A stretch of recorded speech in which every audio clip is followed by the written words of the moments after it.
person chooses to drink, and they choose to get behind the wheel, they make those two decisions, and they're separate decisions. Maybe it doesn't intend to do that, but they make these decisions to do that, and it's certainly something that we can eliminate. I think drunk driving in this state, people don't think of it as the crime that it is.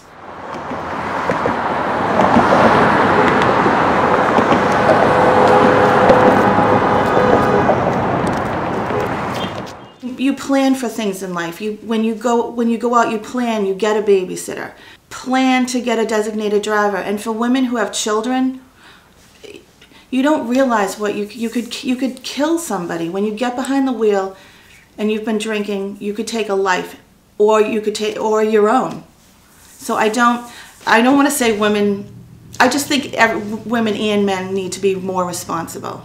The public may have a perception of a stereotype of what a woman impaired or drunk driver looks like or is. We find all from upper class, lower class, poor, rich, all types of ages. I don't think there is any stereotype. Anybody can get too much alcohol and choose to get behind the wheel. Many parents have lost children. Todd and I are grateful that something positive came out of losing Melanie. That there's a law named after our daughter that hopefully is going to be a deterrent. We're doing the education part, we're doing the prevention part. However, it comes down to the person has to decide not to do it, to make that choice not to get behind the wheel. Working at the jail has helped me more than therapy has. I have drunk drivers who come up to me and thank me. I've put a face to the crime. I'm a real person. That's rewarding for me. The woman who killed my daughter hasn't never really reached out. So in a way, they kind of make up for that. In a way. I think Melanie's law has helped huge. We still have ways to go. With the second offense, Melanie's law gave us ignition analog devices.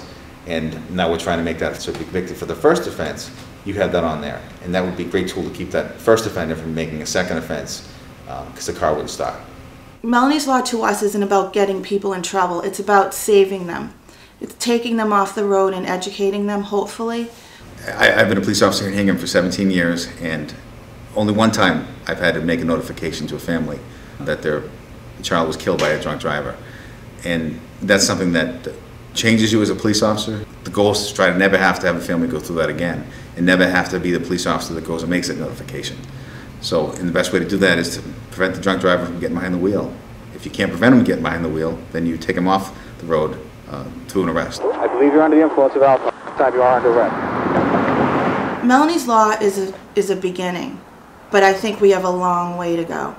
Obviously, if there are still people losing legs and lives, we still have so much more that we can do.